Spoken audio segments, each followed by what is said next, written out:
votre esprit. Évangile de Jésus-Christ selon saint Luc. Gloire à toi, Seigneur Jésus.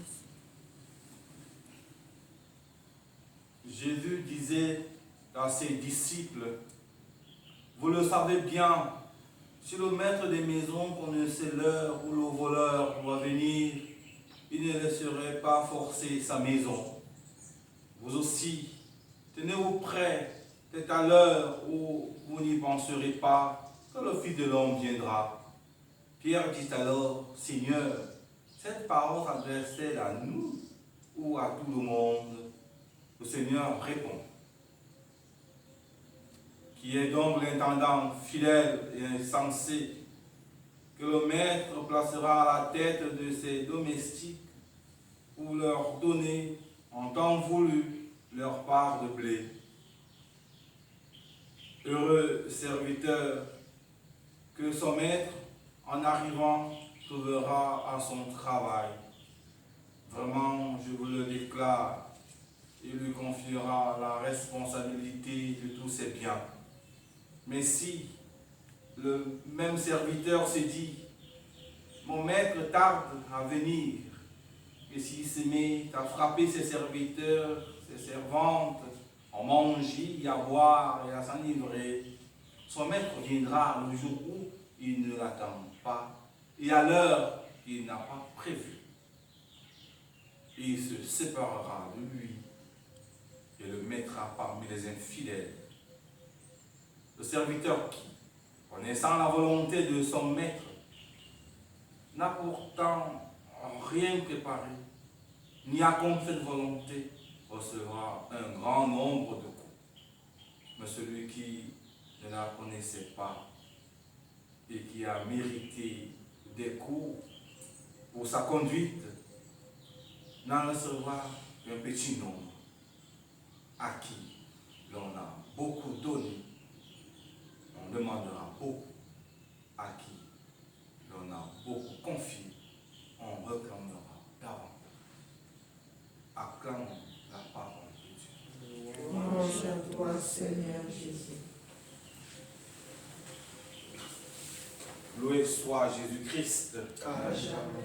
Les textes que nous recevons aujourd'hui pour notre méditation, et les livres de notre mère nous invitent à continuer la thématique centrale de cette 29e semaine, qui est la clarté dans l'appartenance, ou mieux encore la conscience d'appartenance.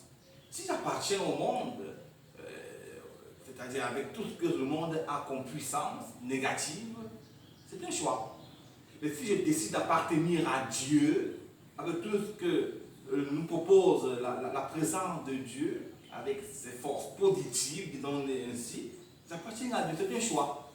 Et je dis encore de manière claire, ceux qui appartiennent à Dieu vivent consciemment de leur mission, une conscience missionnaire qui est permanente, qui est le secret de la fidélité du missionnaire. Le missionnaire ne peut pas vivre sa vocation en dehors de son cadre vocationnel. Et Saint Paul le prouve clairement. Moi qui suis le dernier des fidèles, j'ai été choisi. Donc, il est conscient d'avoir été choisi. Et le choix n'est pas resté stérile en lui. Et par ce choix, il dit, tous les peuples pourront connaître la vérité, connaître Dieu.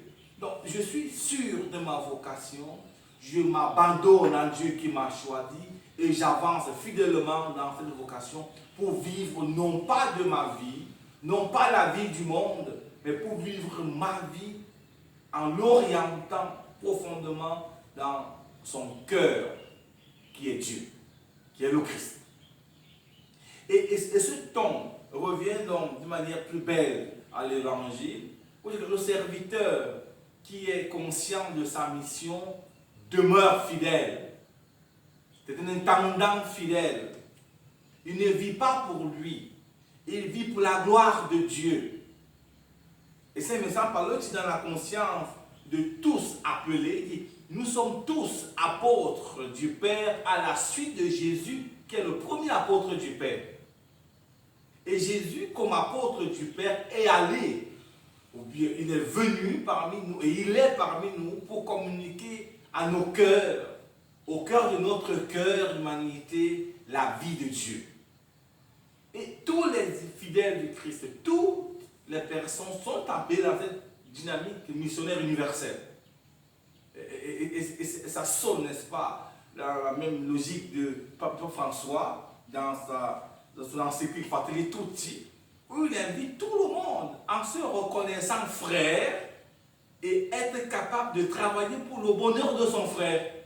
Si je reconnais que mon voisin, ma voisine, mon père, ma mère, mon épouse, mes enfants sont mes frères en humanité, je travaille avec eux pour le bonheur de toute l'humanité. Alors là, je pourrais passer mon temps à les maltraiter, à boire et à manger sans rien faire, à me s'entraîner par les plaisirs du monde qui ne sont pas toujours dans la connexion du désir de Dieu. Et c'est ce que l'appartenance à Dieu voudrait refuter. Si on appartient à Dieu, on donne au monde la direction, on donne au monde le ton. Et les chrétiens sont ces présences avant-gardistes qui, par leur mission chrétienne, donnent au monde une direction, un sens. Le sens du travail bien fait, le sens du travail honnête, le sens du bien commun, engagé et protégé, le sens de la fraternité renouvelée et promue. C'est ce que le Seigneur attend de nous. Pas venir à la messe, pas être prêtre, mais être capable d'être là pour la gloire de Dieu. Enseigner même par sa seule présence. Et c'est pour notre con, n'est-ce pas? Et dans cette dynamique-là, la joie qui est la nôtre ressemble à ceux qui ont une joie quelconque. Quand quelqu'un a pris un peu plus que d'habitude, il a une joie, mais qui n'est pas une joie du cœur, mais qui est une joie qui vient de l'extérieur. Et c'est ça, quand on dit, la sainte allégresse est le secret de tout fidèle du Christ, est le don le plus sublime de l'Esprit Saint. Et celui qui l'a reçu, rien sur la terre, même pas la souffrance, même pas les persécutions, ne peuvent lui arracher cette grâce-là, la sainte allégresse. Et le psaume nous dit ce matin, ivre de joie, vous puiserez les eaux aux sources du salut. Et les sources du salut, c'est le cœur de l'Église, c'est le Christ, c'est la parole de Dieu, c'est une vie donnée dans une forme gratuite, d'une charité ouverte. C'est un défi permanent.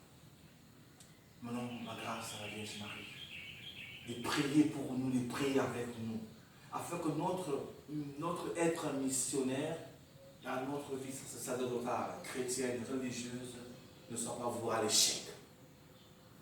Qu'elle prie pour nous, elle, la mère, elle qui a saisi le cœur de son fils, qu'elle prie pour nous, afin de renouveler au fond de nous chaque jour, par l'Esprit, la force missionnaire. Loué soit Jésus-Christ.